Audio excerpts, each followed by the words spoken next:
Buenos días a todos.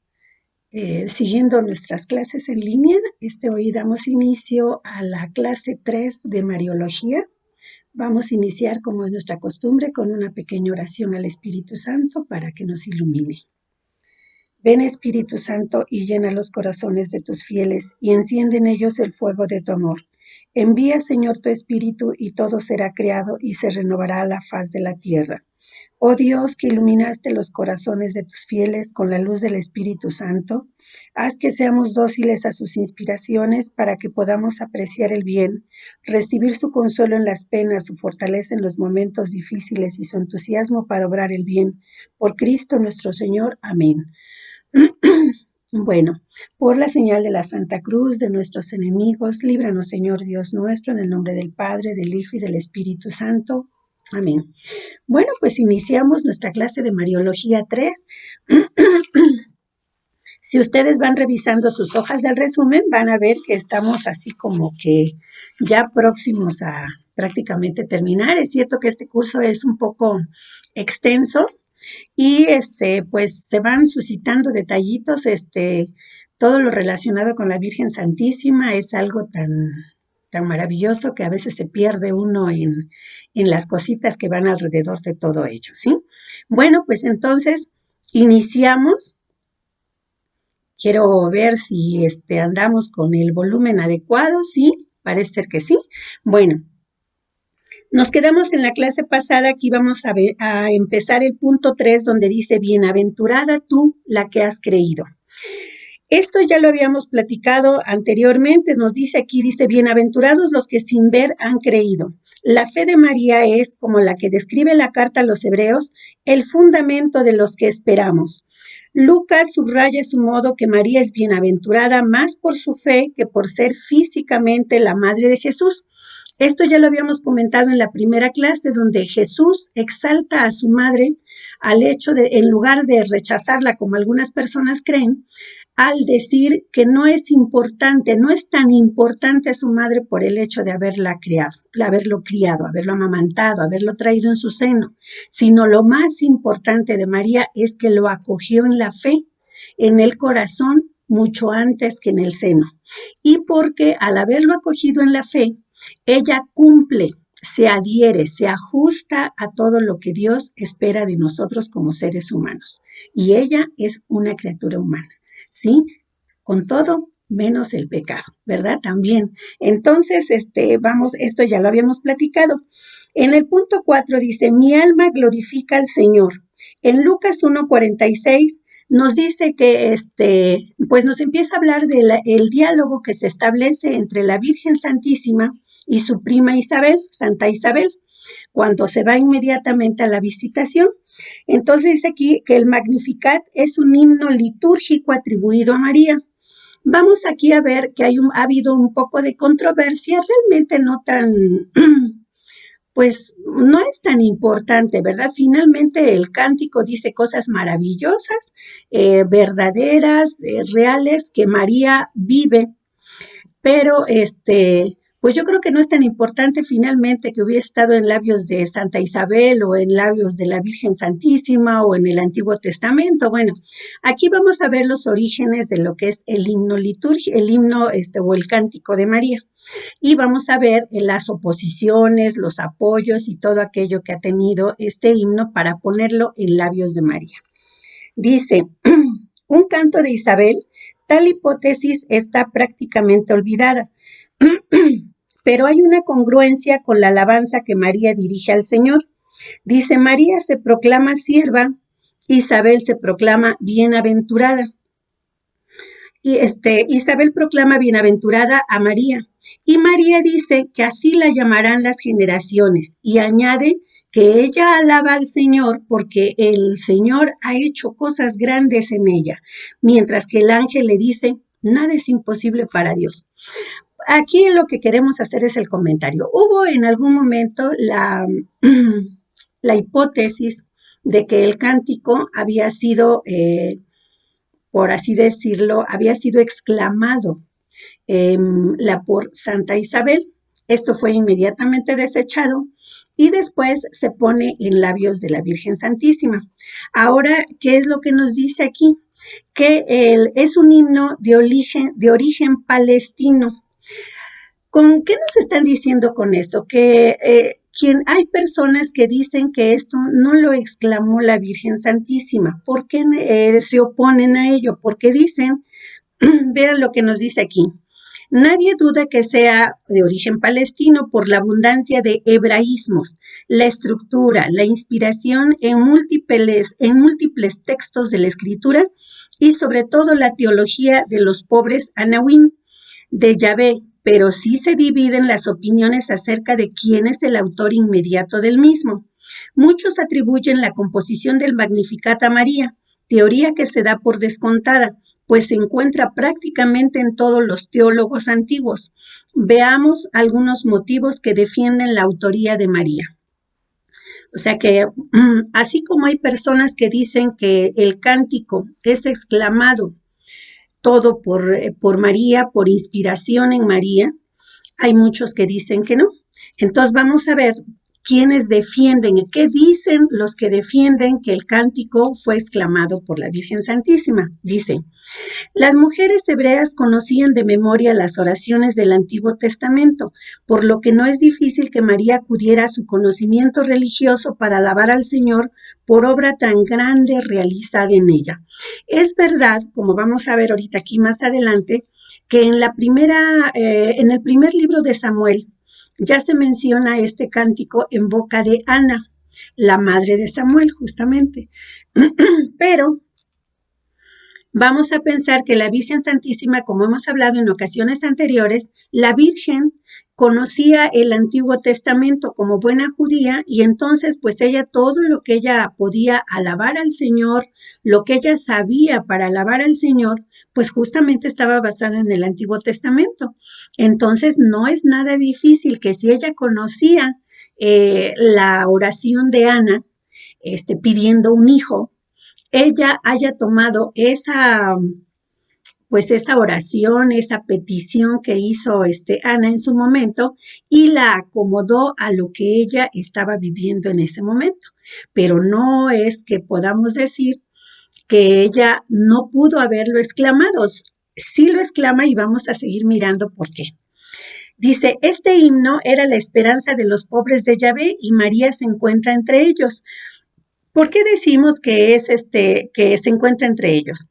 Porque aquí arriba vimos que dice que todo esto, este cántico era muy orado, vamos a decirlo así, por los Anahuín. ¿Quiénes eran los Anahuín? Son los pobres de Yahvé, los que regresan del destierro. ¿Quiénes regresan del destierro? Pues aquellos que no hicieron nada en el lugar a donde se los llevaron. Decimos que ellos fueron fieles a Yahvé, pero imaginemos, es como si aquí en determinado momento se llevan a un grupo de mexicanos fuera del país. Vamos a ver Estados Unidos, se van a Estados Unidos, allá se quedan una gran temporada, aunque hayan sido llevados como esclavos o lo que haya sido, llega un momento en que ellos se establecen ahí, toman costumbres, llegan a tener propiedades, se casan, como sea, en fin, quiere decir que ya hicieron una vida allá. Cuando reciben la libertad y les dicen que pueden regresar a su tierra, ¿quiénes son los que se van a regresar? Los que no hicieron nada allá, los que permanecieron fieles a su fe, que no tomaron costumbres de allá, que no se arraigaron allá de ninguna manera. Esos son los que van a regresar. Los que ya se casaron con gente de allá, los que ya compraron allá, los que abrieron un negocio, esos no van a regresar. ¿Quiénes son los que van a regresar? Los que no se arraigaron de ninguna forma allá.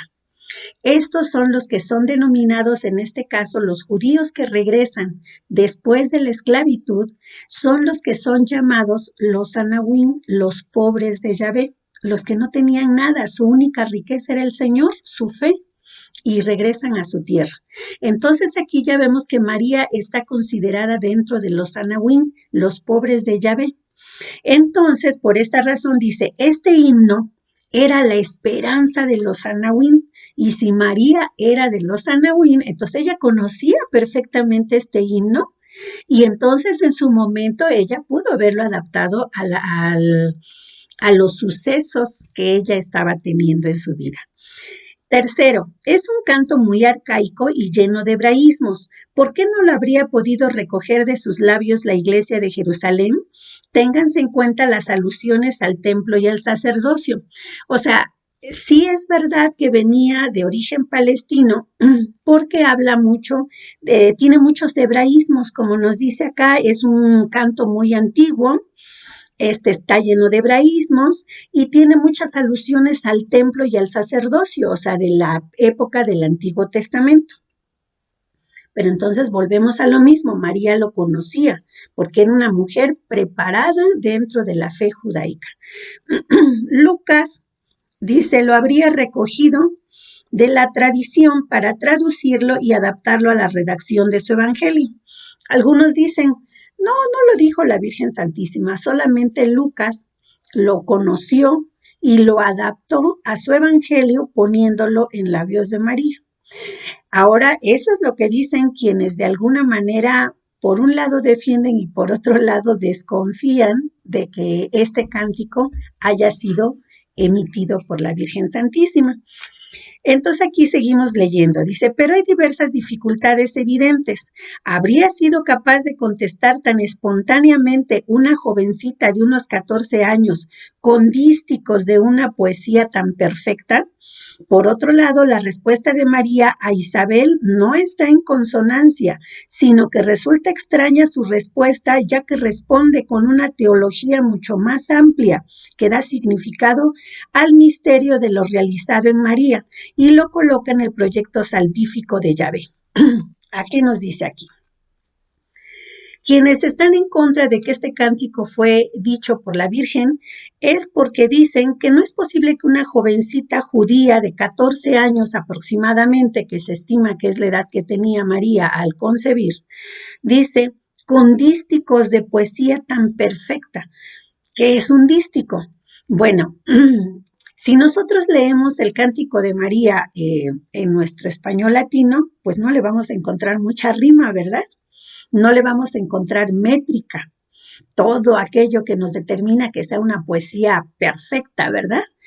Pero si recordamos que esto nos están hablando de que es de origen palestino, quiere decir que originalmente fue escrito en hebreo.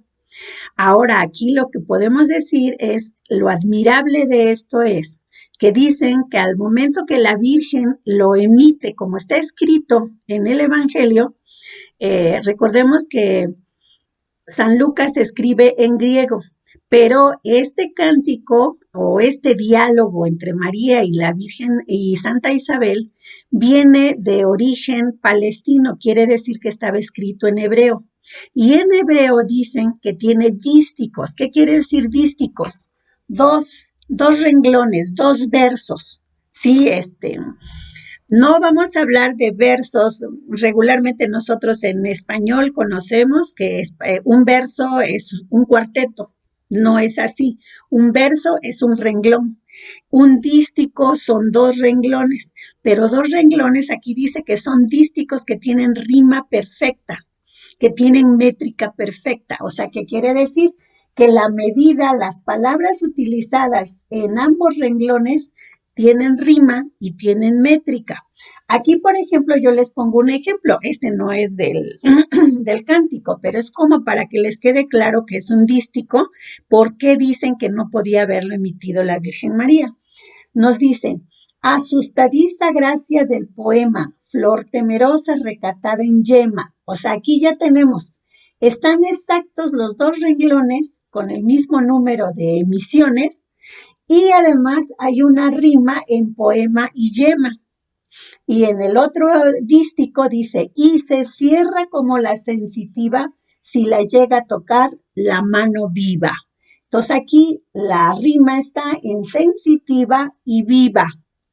Y si nos seguimos abajo, aquí hay Orfeo y Creo, dormida y vida. O sea que hay una rima en dos renglones. O sea, no es como los clásicos cuartetos o los clásicos versos que van siendo salteados. O sea, viene la rima entre terceros renglones. ¿Qué quiere decir? Que si es de 4 renglones, este va a hacer rima con este y este con este, ¿verdad? En este caso son dísticos, este hace rima con este. Y los de los otros, este hace rima con este. Y la métrica entre este y este es perfecta, igual que entre este y este. Esos son los famosos dísticos de dos renglones, ¿sí? 2 versos. Bueno, entonces quienes son detractores de que la Virgen haya emitido este cántico decían, es que la Virgen era una jovencita judía de 14 años que no tenía la preparación como para haber hecho un poema tan hermoso, tan exacto, con la rima, con la métrica, en dísticos tan precisos, todo el cántico, ¿sí? Y como les decía, nosotros en nuestro español latino, pues no podemos ver esa rima y esa métrica por la traducción, pero en hebreo se dice que tiene esta rima y esta métrica exacta y que la Virgen no podía tener la preparación para haberla emitido de esa manera tan perfecta. Pero seguimos leyendo acá, dice,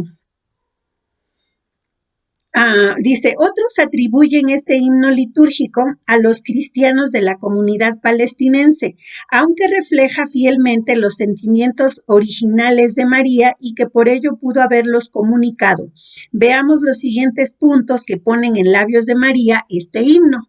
Dice, no se trata de un himno puramente palestino de tradición hebrea, sino también de tradición cristiana por su clara alusión al misterio actuado en María. Aquí ya vamos a entrar a la cuestión, dice, si no lo hubiese emitido María, si realmente este himno hubiese sido totalmente palestino y que nada más María se lo sabía de memoria y lo externó, habría que preguntarnos cómo es posible que en ese momento ya está hablando ese himno con esos dísticos tan perfectos, está hablando del misterio que acaba de operarse en María. Sí, la encarnación del Verbo. Ella ya está hablando de que el Señor hace grandes cosas en ella, porque ella es humilde, es pequeña, es una sierva pequeñita y el Señor se fijó en ella. Entonces, seguimos adelante, entonces ya vieron, si ya tiene esas observaciones de lo que acaba de operarse, del misterio que se acaba de operar en ella, en la encarnación del Divino Verbo, o sea, esto no está en el cántico de Ana, porque Ana lo que estaba pidiendo era un hijo. María no estaba pidiendo un hijo. María está agradeciendo, alabando al Señor por el hecho de haberle encontrado digna para ser la madre de su hijo. Entonces ya vemos que hay situaciones diferentes entre el cántico palestino y el cántico de María. Seguimos mirando. También se considera con elementos cristianos porque los versículos del 54 y siguientes aluden al cumplimiento de las esperanzas mesiánicas. ¿Sí? Entonces ya vemos que si ya dentro del cántico también está hablando de cuál es la esperanza de los cristianos, ¿sí? Ya le dan gracias al Señor, ya no hay la visión, ya está la visión de un Dios generoso, cariñoso, amable, que se conduele de los pequeños, de los pobres, ¿sí? Ya está con esa visión. Recordemos que en el Antiguo Testamento tenemos la visión de un Dios enérgico, fuerte, duro, que castigaba, que corregía, que exigía, o sea, un Dios un poco guerrero, ¿verdad? Entonces, ya me está hablando de un Dios de amor, quiere decir que ya hay cierta semilla del cristianismo, pues de que ya se empezaba a ver y María ya convivió, ya está conviviendo con esa idea de ese Dios amante, de ese Dios cariñoso. Entonces, por eso nos dice que este cántico ya tiene elementos cristianos. Entonces, no puede ser totalmente que lo hayan copiado del himno palestino. Proseguimos. Pero las alusiones tan concretas y frecuentes al Antiguo Testamento como los hebraísmos y su construcción poética de dísticos y paralelismos hacen difícil pensar que fuera de origen lucano. ¿Por qué? ¿Por qué sería difícil que fuera de Lucas? Porque Lucas conocía las costumbres judías y todo.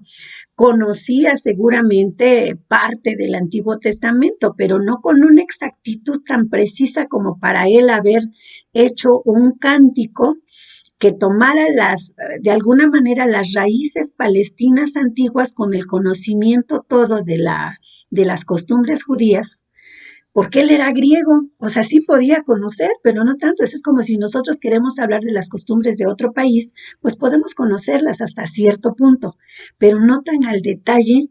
Quien escribió el cántico,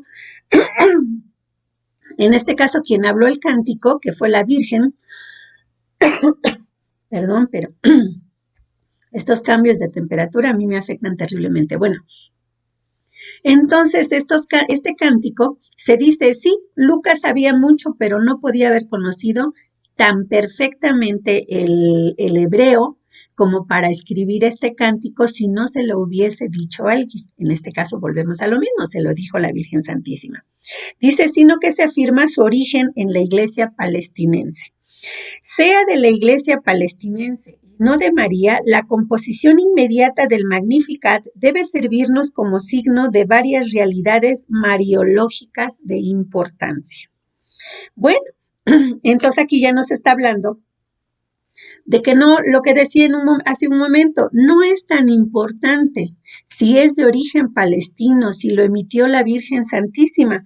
Lo admirable, lo hermoso es que ya hay una unión entre lo que se dijo en el Antiguo Testamento y lo que la Virgen Santísima le agrega dado los sucesos que ella vive, las experiencias que ella vive y que ya alaba por ellas al Señor en este cántico. María está presente en el culto de la iglesia primitiva desde antes de los tiempos de Lucas. Recordemos, ya habíamos comentado anteriormente, que Jesús en todo momento trata de exaltar a los más desprotegidos, a los más abandonados por las costumbres judías, Recordemos que los judíos tienen una cultura patriarcal, o la tenían patriarcal en ese momento, ¿sí? ¿Qué quiere decir? Que el padre ahí era el pilar fuerte de la familia, ¿sí? El padre es el que toma decisiones, las mujeres están sometidas siempre al jefe de familia, sea papá, sea esposo.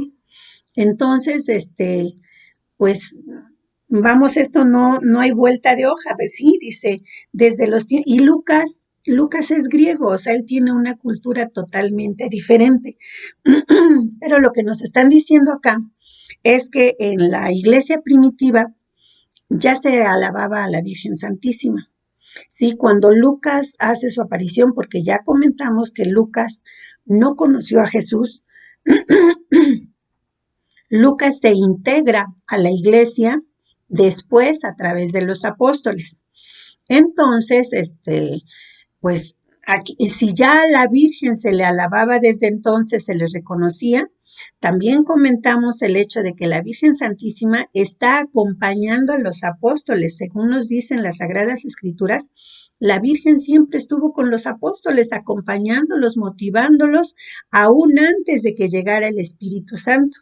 Cuando llega Pentecostés, la Virgen no es excluida de recibir al Espíritu Santo en Pentecostés.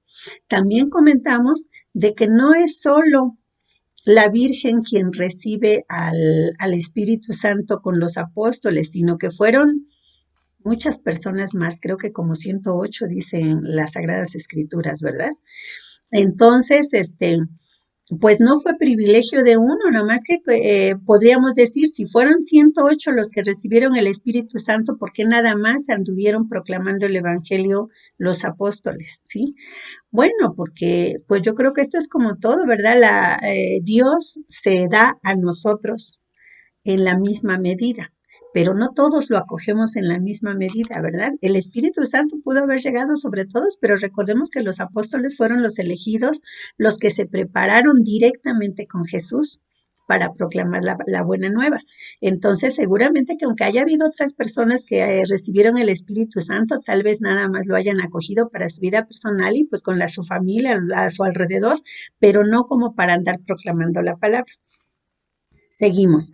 Tal elemento de culto también tenía importancia en la iglesia de Antioquía, o sea que la Virgen no solamente ya era eh, venerada dentro de la iglesia primitiva, sino que ya hay antecedentes de que ya también se le veneraba en Antioquía.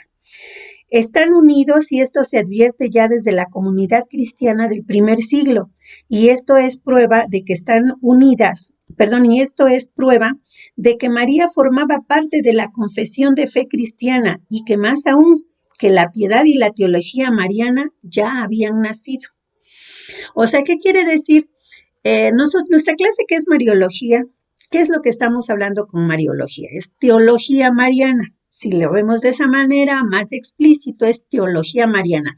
Un estudio más detallado, un poquito más profundo de todo lo que es referente a María. Esa es la Mariología. Entonces aquí nos está diciendo que ya no solamente se le veneraba desde las primeras comunidades, también ya se le veneraba en Antioquía. ¿Y por qué? Pues porque ya había nacido la teología mariana, aunque no se tuviera con ese nombre ni de manera tan precisa, ¿verdad? Simplemente ya se le veneraba como, pues como alguien único e importante. Recordemos y volvemos a hacer hincapié, llega a tratar de hacerla a un lado hasta la escisión de la iglesia con Lutero. Antes de eso, nunca había sido cuestionada la relevancia, la importancia de la participación de la Virgen Santísima en la historia de la redención del hombre. ¿Sí? Seguimos aquí. La historia de la salvación en Israel, así como la obra efectuada por Yahvé en la maternidad de María. Desde el siglo II, los padres de la Iglesia ven en María el modelo y la figura de la Iglesia personificada en la Madre del Señor. O sea, fíjense, ya desde el siglo II, o sea, estamos hablando como por el año del 100 al 200, ya se consideraba a María como la representante de la Iglesia. En ella estaba personificada la iglesia de todos, era la madre del Señor, tenía un lugar especial y único por ser la madre de Jesucristo. Entonces, ¿por qué después de tanto tiempo, después del siglo XV, XIV, XV, por allí, viene Lutero con la escisión de la iglesia a empezar a hacer a un lado a la Virgen Santísima? En la página 22 de nuestro resumen y página 114 del libro, tenemos unos cuadros donde vamos a hacer un comparativo entre el cántico de Ana y el cántico de la Virgen Santísima. Dice, es un himno inspirado en el Antiguo Testamento porque ya se conocen el agradecimiento y alabanza de Ana en el primer libro de Samuel, capítulo 1, versículo 11, y en la primera carta de Samuel, capítulo 2, versículo del 1 al 5, y en Génesis 30, capítulo 30, versículo 13. Vamos a ver el paralelismo. En la primera de Samuel 2, del 1 al 10, lo vamos a comparar con Lucas 1, 46 y siguientes. Dice, mi corazón exulta en Yahvé, dijo Ana. Y aquí la Virgen dice, mi alma exulta en el Señor. Dice Ana, yo me alegro de su auxilio. Dice María, mi espíritu se alegra en Dios mi Salvador. Dice Ana, ha roto el arco de los poderosos, los que tambaleaban se ciñen de fuerza. María, él ha desplegado la fuerza de su brazo, ha dispersado a los de corazón altanero. Dice Ana, los hartos se contratan por el pan. Dice María, llena de bienes a los hambrientos. Dice Ana, los hambrientos dejan su trabajo. María, despide a los ricos con las manos vacías. Ana, Yahvé enriquece y despoja y abate y eleva y levanta del polvo al humilde, alza del muladar al indigente. María, ha destronado a los poderosos y ha exaltado a los humildes. Ya vimos cómo en palabras diferentes dicen lo mismo, ¿sí? Pero aquí es donde nosotros podemos constatar la acción del Espíritu Santo para haber puesto estas expresiones en boca de María. ¿Por qué? Porque están con estos cambios que hace en las palabras, es con lo que nos habla de los famosos dísticos y rima perfecta. Si hubiese nada más repetido el himno que dijo Ana, pues aunque dijese lo mismo, no tenía esa rima, no tenía esa métrica perfecta, ni estaba bien formada en cada dos renglones esa rima, ¿verdad? Entonces, pues, ¿qué nos queda pensar? Que aquí el Espíritu Santo, ya está María llena del Espíritu Santo que puede tener toda esta sabiduría, todo, como dijo el ángel, nada es imposible para Dios. Él le da a María también la sabiduría como para externar de esta manera tan hermosa lo que ella está viviendo. Veamos ahora en Primera de Samuel 1:11, nos dice, si pusieses tus ojos, dijo Ana, y María dice, ha bajado los ojos, o sea, inclinó su mirada para verme a mí, ¿no? Y la otra dice, si tú pusieses tus ojos. Y luego dice Ana, sobre la bajeza de tu sierva. Y María dice, hacia la pequeñez de tu sierva. Y luego dice, Ana, y te acordases de mí, dice María, recordando su misericordia. Vemos cómo ya María ya está imbuida de esa misericordia, de ese amor de Dios por el hombre, ¿sí? Ya no es ese Dios castigador, duro, donde se aplica la ley mosaica tan severa, ¿sí? Aquí ya es un Dios de ternura, donde ya María reconoce la misericordia de Dios por haber abajado sus ojos para verla como a ella, que es una sierva pequeñita. Dice, María representa así al Israel a quien se le cumplen las promesas, porque su alabanza no se queda en los favores que ella ha recibido, sino que los une a los que Yahvé ha otorgado a su pueblo. Así, en la alabanza de María está condensada la alabanza de la Iglesia, al igual que la contraposición entre poderosos y humildes, ricos y hambrientos, reconocimientos que hace relatar la obra de la mano de Dios. María reconoce que su maternidad no se reduce a ser un nuevo instrumento biológico en manos de Dios, sino que por invitación generosa del Padre se realiza en el campo de la obra salvífica de su Hijo. En este cántico, María ya no está hablando solamente de las riquezas que recibe ella individualmente, como es el caso de Ana, sino que ella está hablando a nombre de toda la iglesia, de los pobres, de los desprotegidos, de los hambrientos, de los necesitados. Ya ella no toma la generosidad de la encarnación en su seno, no lo toma a título personal, sino que para ella ese es el camino de la redención del hombre. O sea, dice aquí, la obra salvífica de su Hijo está gestándose en su seno. Entonces, pues vemos como que son iguales y terriblemente diferentes, ¿verdad? Ana da gracias a título personal por la generosidad, por la misericordia de Dios de haberle dado un hijo.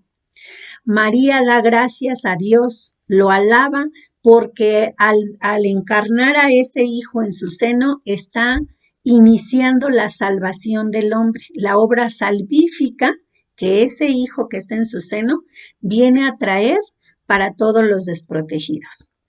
Bueno, pues con esto terminamos hoy nuestra clase de Mariología. Espero que haya quedado claro lo que nos puede decir sobre el cántico de María para quienes aducen que ese cántico no lo emitió la Virgen Santísima, sino hay unos que dijeron que fue la Virgen que fue Santa Isabel, otros que no, que ya se traía desde la época de Palestina, en boca de Ana, madre de Samuel, el profeta Samuel, Pero pues aquí ya vimos que puede que la Virgen Santísima por su origen judío conociera el cántico de Ana, pero pues también la sabiduría de Dios tan grande, el poder de Dios que para él nada es imposible, hizo que María ajustara ese cántico de Ana a los sucesos que ella está mirando y con una teología profunda ya lo pone en el camino de la obra salvífica de su hijo, porque ya no lo toma a título personal, sino ya ella está tomando el papel de la iglesia, de los pobres de Yahvé que van a alabar al Señor en ese hijo que va a tener ella. Bueno, pues hasta acá concluimos nuestra clase. Espero que haya quedado lo más claro. Para la próxima clase nos vamos a ver, dice, porque ha bajado sus ojos hacia la pequeñez de su sierva. Entonces, si se fijan, vamos analizando como por renglones parte del cántico, ¿sí? Ya vimos, dice, bienaventurada tú la que has creído, mi alma glorifica al Señor, ya vimos el origen del himno y vamos a ver por qué dice, porque ha bajado sus ojos hacia la pequeñez de su sierva. Bueno, no sé si se alcance a ver muy bien el pizarrón, espero que sí, era nada más para que tuvieran una idea de que era un dístico y que nos quedara claro de por qué había un poquito la oposición a que María, una humilde mujer campesina, por así decirlo, hubiera podido escribir algo tan hermoso. Pero pues como decimos, para Dios no hay imposibles. Bueno, pues nos despedimos con una pequeña oración a la Virgen Santísima y espero que haya quedado claro esto. Contigo voy, Virgen pura, y en tu poder voy confiada, pues yendo de ti amparada, mi alma volverá segura. Dulce Madre, no te alejes, tu vista de mí no apartes. Ven conmigo a todas partes y nunca solo me dejes. Ya que me proteges tanto como verdadera Madre, haz que me bendiga el Padre, el Hijo, el Espíritu Santo. Amén. Pues que tengan una excelente semana. Espero que todos estén muy bien de salud, que esta pandemia, pues ahora sí que pase de largo por nosotros, o sea, que no se detenga con nadie. Pidámosle mucho a Dios por los que pues tristemente hayan enfermado, quienes hayan perdido la vida, que Dios tenga misericordia de ellos y que pues no solo de ellos, sino de sus familiares, para que encuentren la paz en el Señor. Que tengan una excelente semana.